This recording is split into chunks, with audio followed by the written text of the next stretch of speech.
வந்து தாய்லாந்தில் ரோட்வைஸ் காரில் போயிட்டு இருக்கும்போது ஒரு ரயில்வே கிராசிங் ஒன்று பார்த்தேன். ரயில்வே கிராசிங்கில் என்னடா அதிசயம் இருக்குது அப்படின்னு கேட்குறீங்களா? இருக்குது. இது வந்து ரோடு, இதில் ட்ரெயின் கிராஸ் ஆகும். இது ஒரு ஹைவே ரோடு, இது மெயின் ஹைவே. இது ட்ராக் பாருங்கள் எப்படி இருக்குன்னு, ஃபுல்லாக ட்ராக்கு. இதில் நீங்கள் ஒன்று கவனிச்சிங்களான்னு தெரில, நம்ம ஊர்லலாம் வந்து ரயில்வே கேட்டுன்னு ஒன்று இருக்கும், அது இங்கே இல்லை. டக்குன்னு நான் வண்டியை காரை ஓரம் நிறுத்திட்டு என்னடா அது ரயில்வே கேட்டே இல்லாத ஒரு ரோடு என்னடா அப்படின்னு பார்த்தா அங்கே தான் ஒரு ட்விஸ்ட் வச்சானுங்க இவனுங்க.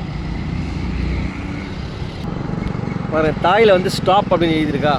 என்ன ட்விஸ்ட்டு அப்படின்னா, எல்லா ரயில்வே கேட்டுக்கும் எல்லா ஊர்லேயும், நம்ம ஊரில் இந்தியாவில் எல்லா இடத்துலையும் வந்து ரயில்வே கேட்டில் வர கிராஸ் பண்ணுற லாரி பஸ்ஸு இதுக்கெல்லாம் வந்து கேட்டு போட்டிருப்பாங்க. ஆனால் இங்கே என்ன போட்டிருக்கானுங்கன்னா ட்ரெயினுக்கு கேட்டு போட்டிருக்கானுங்க. பாருங்க ட்விஸ்ட்டில் பெரிய ட்விஸ்ட்னா ட்ரெயினுக்கு கேட்டு போட்டிருக்கானுங்க, இங்கே கேட்டு கிடையாது. ட்ரெயின் வரும்போது இதை தள்ளி விட்டு ட்ரெயின் ஸ்டாப் பண்ணுறானுங்க. இது என்ன கணக்கில் இவனுக்கு இது செஞ்சுருக்கானுங்கன்னு எனக்கே தெரியல. ட்ரெயினுக்கு கேட்டு போட்ட ஒரே ஆளுங்க தான். எனக்கு இது புரியலைங்க, எனக்கும் புரியலப்பா, அதாங்க எனக்கும் புரியல. ட்ரெயினுக்கு எப்படிங்க கேட்டு போட்டு வைப்பாங்க? அப்புறமா கிட்ட போய் நான் அதை ஒத்து பார்த்தேன், ட்ரெயினுக்கு கேட்டு போட வாய்ப்பே இல்லையேன்னு.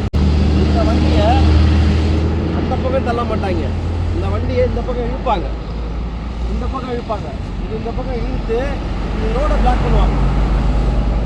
இந்த வண்டியை வெளியே எடுத்துட்டு ரோடை பிளாக் பண்ணுவாங்க. பாருங்கள் கேட்டு எவ்வளோ இதாக இருப்பாங்க, தள்ளு வண்டி மாதிரி வச்சுருக்காங்க. இந்த தள்ளு வண்டியை வெளியே இழுத்து, கேட் கீப்பரு இந்த தள்ளு வண்டியை வெளியே எடுத்து இந்த ரோட்டில் வச்சு இந்த ரோடை பிளாக் பண்ணுறாங்க. ரோடை பிளாக் பண்ணும்போது அதே மாதிரி அந்த பக்கம் ஒரு வண்டி இருக்கும், அந்த ரோட்டில் இருக்கிற வண்டியை அந்த மாதிரி தான் இழுத்து ரோடை பிளாக் பண்ணிடுவாங்க. டெக்னாலஜி இம்ப்ரூவ்மெண்ட் எப்படி மிச்சப்படுத்துகிறாங்க பாருங்க. நம்ம ஊர்லலாம் ஒரு ரயில்வே கேட்டுக்கும் போட்டு என்னமோ ஒரு கேட்டில் ஆட்டோமேட்டிக்காக இறங்குற மாதிரி நம்ம வந்து எவ்வளோ செலவு பண்ணுறோம். இவங்க வெறும் 1000 ரூபாயில் மேட்ரை முடிச்சிட்டாங்க பாருங்க. இந்த வண்டியை இப்படி இழுத்து ரோட்டில் விட்டிங்கன்னா ரோடு பிளாக் ஆகிடும், அவ்வளோதான். வீடியோ முடிஞ்சுது. வரட்டாமாமே.